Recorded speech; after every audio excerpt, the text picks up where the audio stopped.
Hey everyone, how are you all doing? My name is Deborah. I know, it's me. Yo, just like, Deborah, are you really sure that's you? Yes, it is me. Sincerely. In the flesh. I just got my head in. Alright, so I hope you all had a beautiful Thanksgiving. Happy New Month to everyone. I am so thankful for Christ and my life and for everyone. And yeah, I'm just thankful for love. Like love in general. Not like love, boyfriend, love. I'm thankful for K-dramas too. But anyway, I am here to review episode 5 of Pinocchio, and I just watched it today because I was in the Thanksgiving spirit. I don't know about you, but I was in the Thanksgiving spirit, and I normally like doing my reviews immediately after I finish watching the dramas. So that's why I didn't do it this weekend because I was so into Thanksgiving. I knew that I wouldn't have time to make my review, so I'm making my review right now. Alright, so I'm gonna, like all my reviews go, I'm gonna start with my favorite scenes and then my least favorite scenes, and then we'll go to what I thought about the drama as a whole. Alright.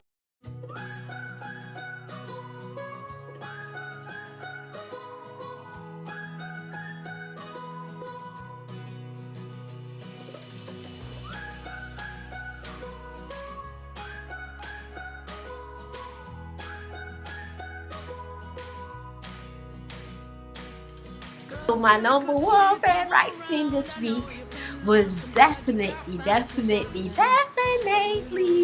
the ending when Lee Jung-suk, Choi Dao-ho told the reporter guy who he was. And you know how I was saying, I think it was last week I said so, how I can't wait for the reporter guy to find out who he is. Yeah, it was last week I said so, my last review.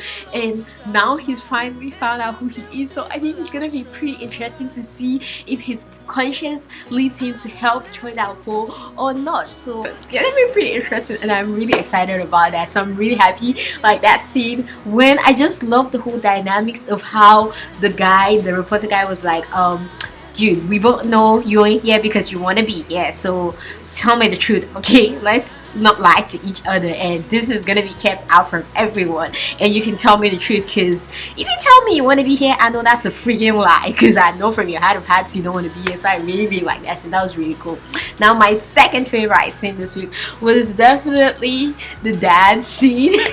That was so hilarious when they were fighting for the toilet and the dad pooped and Choi Dao-ho pushed in her that's actually inside. And he's like, yeah, you can go first, no problem, I'm gonna be late, it's all good. You go and bear the consequence. I thought it was really hilarious though. I'm like, oh my goodness, I puked all over that toilet if it was me, because I can't stay in a place with other people's air pollution. I just puke. So I was like, oh my goodness, girl, I don't know how you're gonna survive that, but good luck. My third favorite scene this week was definitely when Lee Jung-suk bought her the cake for her birthday, and he was in the bus and he saw this cute little child that really wanted the cake, and he gave the cake to the child, and it was so cute. And then he got home and saw the cake in his house. That was so hilarious. I just kept on laughing. I'm like, oh my goodness, this is so hilarious. This is like awesome fate here right now happening and stuff. So that was really hilarious and cute though. And then he got home, and then the whole dynamics of what happened with the father of in her telling her to act appropriately and stop embarrassing him. I just thought it was really hilarious and stuff, how he was suddenly getting so self-conscious about how his daughter was dressed and how she was acting and stuff. So yeah, I thought that was really hilarious though. My next favorite scene is definitely the scene where they all got him medicine, where he puked when he wanted to puke slash puked when he saw the intestines. I just thought that was so heartwarming and cute and sweet, because that's what the family represent, and it showed how much they all cared for him, even though the dad might not really show it and stuff, but it showed how much they cared for him. So I just thought that was really sweet, and I just loved that part. So those were my favorite scenes. Now let's go to my least favorite scenes this week, and then I'll tell you what I thought about drama as a whole. My number one least favorite scene this week was definitely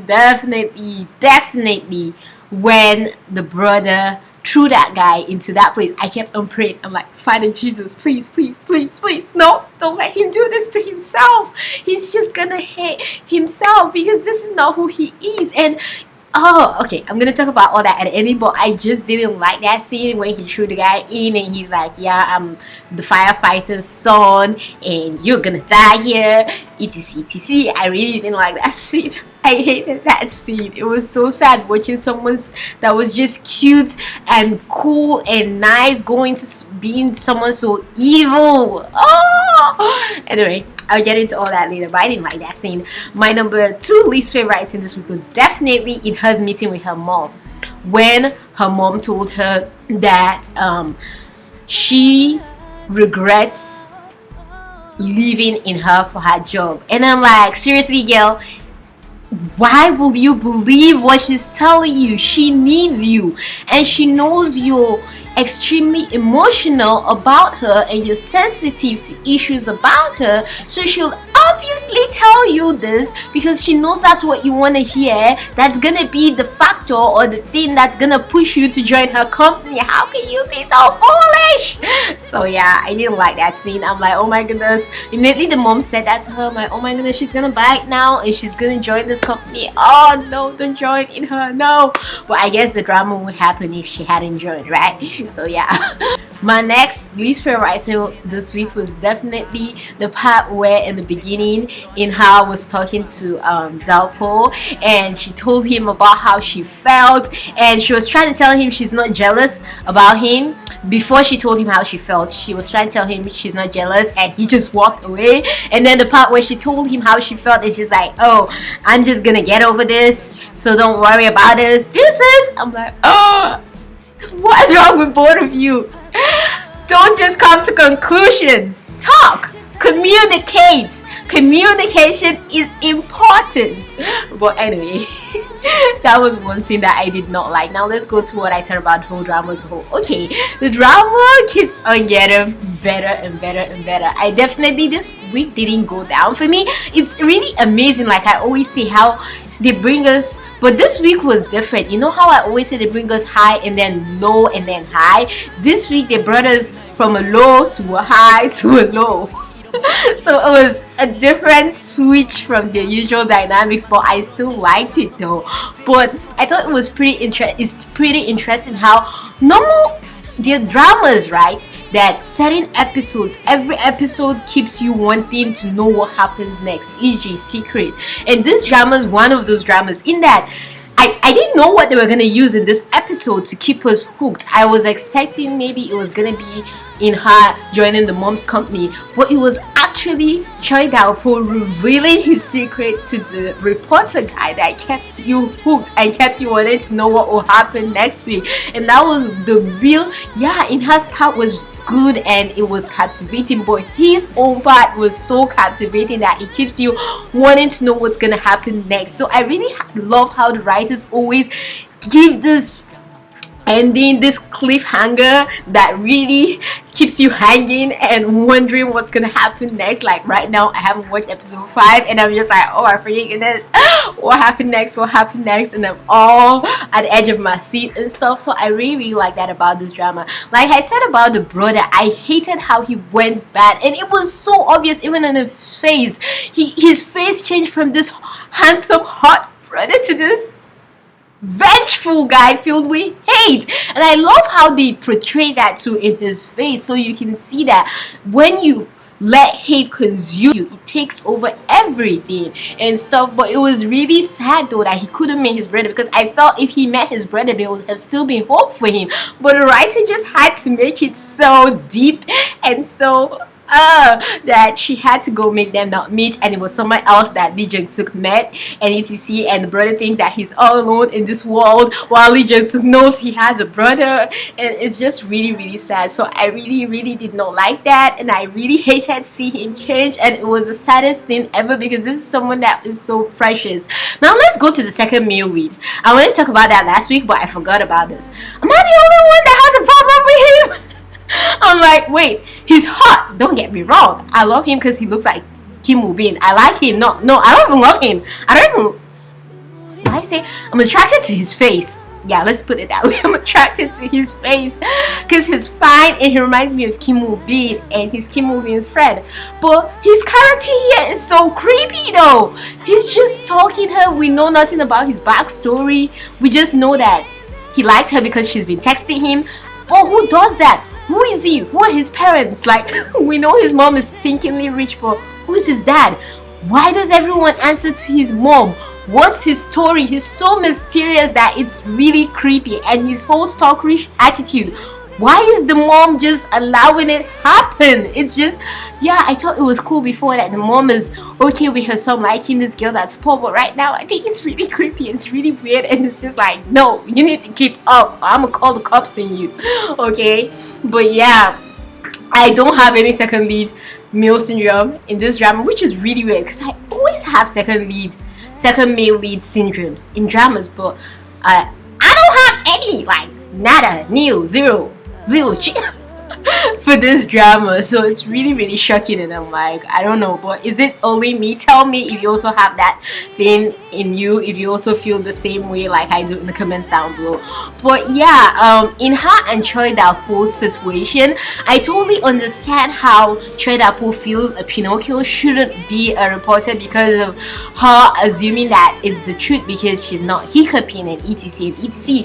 But also that doesn't mean he shouldn't tell her. I feel like he needs to tell her, and he needs to tell her fast, because if he tells her, then hopefully she'll understand where he's coming from, and then they can move from there. But she doesn't even know what has gone wrong. She doesn't know what has happened, and he's just putting up this wall in between them that's moving them farther apart, and I don't like that. And I love communication, so I really want him to communicate to her, and I hope the writers do that real soon for her to find out what's really going on. Obviously that's not gonna happen anytime soon, except they shock me and they do it. Man, writers, y'all deserve an award if you actually do that. But yeah, I really want that to be out of the place fast, real fast. But I really want to see what her reaction will be when she finds out. Will she take her mom's side or will she take his side? And I think it's gonna be really interesting to see the whole dynamics of them working in the rival companies. How is that gonna work? So is in her gonna be his saving grace, in that she's the one that will reveal everything and bring down her mom in the company, and that's why she's in her mom's company, but she doesn't realize it yet. I'm a genius. I think that might be it. She'll bring down her mom in her mom's company, but she doesn't realize it yet. But anyway, I think it'll be pretty interesting to see how it all works out. I'm really excited about this. And like I said, I knew the whole uncle thing was gonna be a problem, and in her is saying that yeah, it's gonna be a problem, and I didn't like that. And I'm just like, you can still date, you're not related by blood, should unadopt yourself or something. But yeah, I really love them together. I hope they work things out really fast. I wasn't happy though that In-her didn't communicate well with him, like her feelings, and let him speak about how he felt. But he wouldn't even have spoken because he's still thinking of his dad and all that. But I like the route he's going for his own revenge. It's the peaceful route. It shows such a clear difference between him and his brother, and it shows this drama is doing a beautiful job of showing a clear difference of how revenge can either, you can do your revenge in a good way or in a bad way, in that you turn so evil, filled with hate, and you just want to murder people, or you go about it the right way and seek justice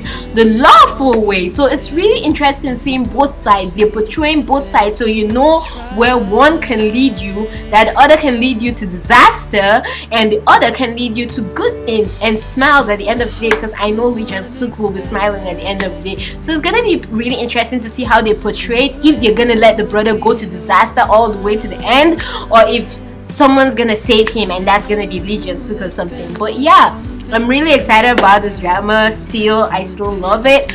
But yeah, let me know what you guys thought about it in the comments down below. I liked the episode that I watched, and I can't wait to see episode 5. But these are my few thoughts about this episode. Let me know what you thought about it in the comments down below. Let me know your favorite scenes, your least favorite scenes, and if you like the second lead or you don't have second lead syndrome like I I don't. Alright, don't forget to give this video a like, don't forget to share, subscribe, and keep being the awesome beautiful people you are. From me to you, you know I've got nothing but love for you. Peace. I'm the one to love you day